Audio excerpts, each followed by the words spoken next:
What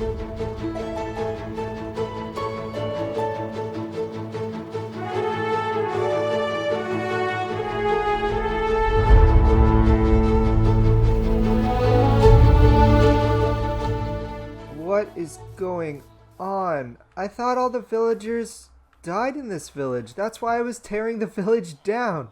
How many villagers are there? Welcome to episode 54 of Soccercraft. In the last episode, we used Mini Hud to help us prepare to build up Bossing Say. And in between episodes, I've been tearing down this village because I thought all the villagers passed away while I was doing caving in the area, but I guess not. And then also in between episodes, I've been collecting up a ton of resources to go into building this wall. Here we've got a bunch of chests of smooth stone. We've got a ton of chests of stone here. We have a little bit of dirt, a little bit of cobblestone. What's in this chest? So a little bit of andesite.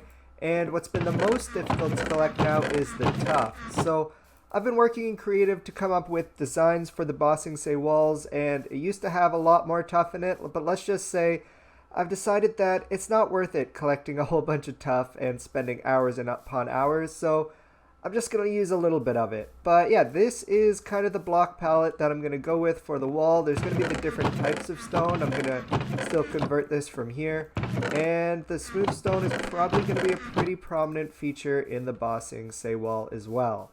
And with smooth stone being such a prominent block in the wall, I'm thinking today we should also look into creating some sort of super smelter to convert all of this stone into more smooth stone blocks, because we're going to need a lot of it. Now, I think I want to start today's episode off with a time lapse of me finishing tearing down this place, and then I want to get started with putting up the wall. But before the time lapse, with the mini HUD stuff that we went over in the last episode, I got some comments on the video from a friend from Twitch named Lark, and he corrected me on some stuff about the mini HUD. In the last episode, I was saying that I was going to use this gravel trick and just use gravity blocks to figure out where I needed to place the wall down below, but it's actually much easier with mini HUD than I thought. If we open up the Mini Hud menu and we look at all of our circles, we can configure them so that they're not just a circle, they're a cylinder. So you can increase the height of them as well. So for example, if I enable all of these, we can see all of them just being on the outside of all the wool blocks that we've placed.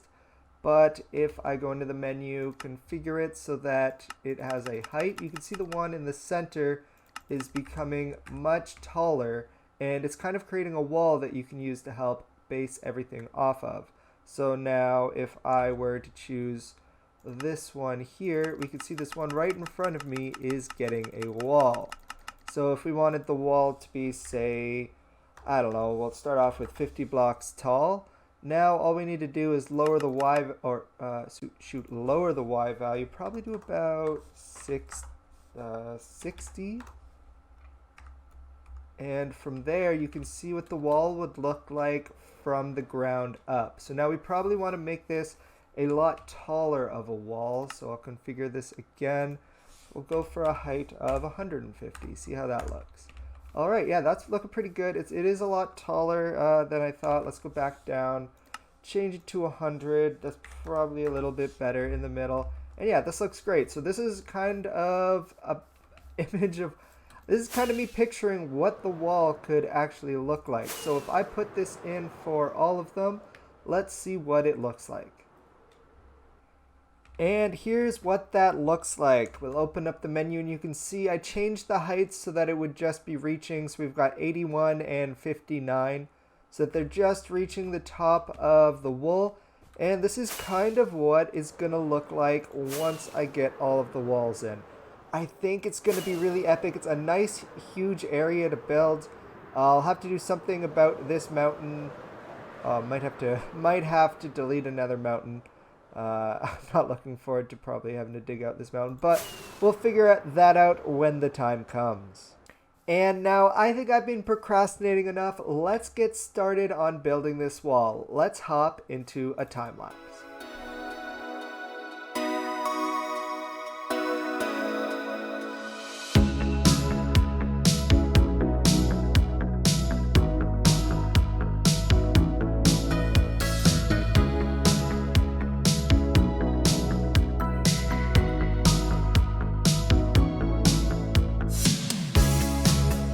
Welcome back. We got a whole bunch of work done on the wall, and I kind of am regretting what I did a little bit because I went ahead and I made it so that this side of the wall, I set it up so you can really easily see what I decided to do for the gradient, and then on the other side of the wall, I actually started mixing the gradient and making it look good.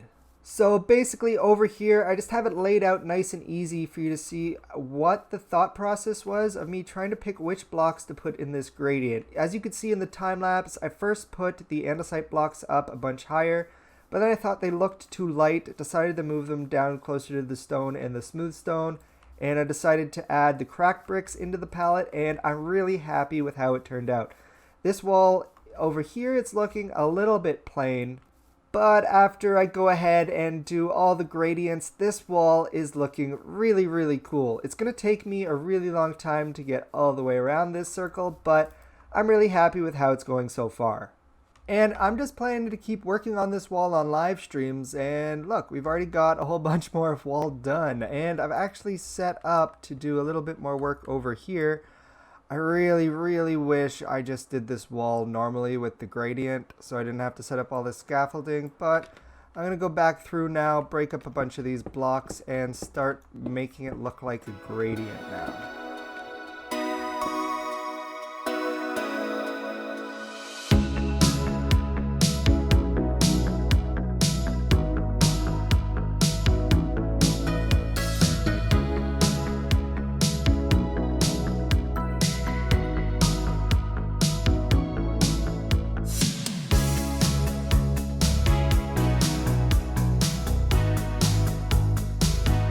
Welcome back. I hope you enjoyed that time lapse, and after we finished gradienting the wall, I decided to just continue spanning out the base of the wall, which is all going to be the smooth stone blocks, and we've gotten all the way around to here.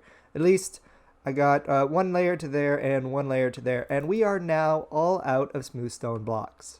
And without smooth stone blocks, I can't continue on with the wall. So it's time for us to start working on that super smelter I was talking about earlier. Now in today's episode, we're not going to have enough time for us to make some sort of fuel system for the super smelter. So I've collected up all my coal here, and we're going to mine this up later to put into the super smelter. I have started digging out a hole for the super smelter down here.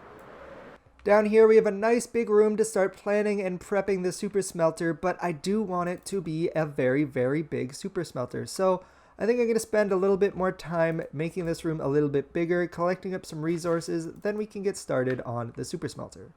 And while I'm digging out that room, I thought we'd come over in creative and I'd show you what we have going on for the super smelter. So basically, we have 16 furnaces in each segment, and I'm using Logical Geek Boy's dropper system from his super smelter from Legacy Season 2, and it works fantastic. Basically how this works is you have a comparator which reads off the signal from this hopper, which will turn on this observer, turning on this rail line, activating this observer, and spitting out the item as soon as it comes into the dropper. And the rest of this is some pretty basic super smelter stuff, just some item input hoppers, minecarts, and some systems to time whenever the minecart goes off. I've actually finished the circuit on this side, but up top here is where we've got all the items will be put into a series of chests here, and then will be picked up on a minecart and sent around all of the super smelters. There's going to be a lot more than just two. And then at the end, I'm just going to have all the items flow in water streams to where I'm standing, where I'm going to put them in shulker boxes myself. And I went ahead and built up the super smelter system. Basically, everything you saw in the creative world, I got in here. We've got 6 rows of 20 furnaces now. And if we come up here, we can make our way up to where all the items get evenly distributed through this circle of rails here. And then this is where all the items will flow to. I still haven't connected everything up. I need to get this hopper going off somewhere. And yeah, and then when everything's said and done, all the items will eventually flow up through this water stream and into me in this room here, where I'm going to make a player shulker loader. Basically, the player's going to put the items in the shulker. As soon as the shulker is full, it's going to pop, and we're going to get a new shulker to put more items in. Just like this. This is a design by my friend Douglas Gordo MC, and as soon as that shulker box is full, by me loading it, it gets popped and another one gets put in its place, and all the full shulker boxes end up in this chest here. So I'm going to go ahead and build this up in that world. And here's how it's looking in my world. We've got the spot right here where we can drop off our supplies, our chest where we'll be picking things up. Although I'm thinking of switching this out with a barrel. I just think it would look a lot better. And if we poke holes through here, you can see all the redstone that went into building this. Now once again, there's going to be a link in the description to Doug's tutorial on how to build this player shulker box loader. It is really simple, so if you need a really quick shulker box loader, give this one a try. And yeah, I'm really happy with this. Let's just block it off again. So at this point, there's just a few loose ends left on the super smelter for us to finish. First, I need to go and get enough coal to fill all the furnaces. And second, I need to get all the minecarts in place. Once that's done, we can give this a test and see if the super smelter even works.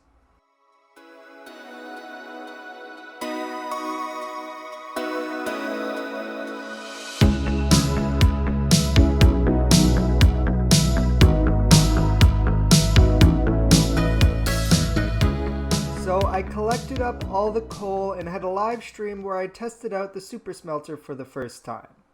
And there was a little bit of troubleshooting that we had to do, but everything worked pretty well in the end. I changed up a few things, and we now have this entrance down into the fully decorated unloading and loading room of the super smelter. Now, to give you a demonstration of it working, we press this button and that either activates or deactivates the system, and we can see that the minecart has gone off. So that means the system's on, and we are now loading all of the items into the hoppers down into the furnaces. And here we can see all of the hopper minecarts getting loaded, and once it reaches a certain amount of blocks in there, it will send the minecart off so that it can fill all of the furnaces. And once the items get smelted, they'll pop out of the droppers at the bottom here and go along these water tubes and eventually find their way up here where we can grab them, put them in the shulker box, and once the shulker box is full, it will pop and another one will be placed.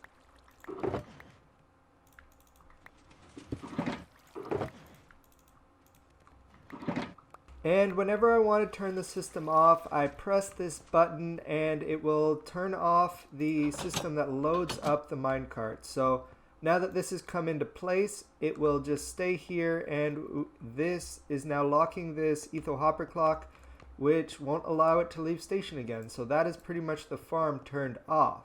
And I also set up a button to make it so that you could flush out any stone that might be left in any hopper minecarts down here, and that's what this line is here. If I hit this button at the top, it will activate a repeater line and flush out all of the stone left in all of the minecarts. And there isn't much left to say about this place other than talking about the decoration. I took a lot of inspiration from the ice block because I wanted to leave that there to keep this ice channel here. And I took a lot of these blue colors, and I think it looks really cool. I've actually never really used this clay block as decoration before, so I'm really happy to finally have been able to use the clay block. And then we've got light blue terracotta and blue terracotta. Then we've got these wood stairs which lead up to where we unload any stone we want to put in the system to be smelted, and the other stairway which brings us up to our staircase out of here. And now that the super smelter is done, we can collect all of the smooth stone blocks and all of the cracked stone brick blocks that we need in order to continue building the Bossing Say wall.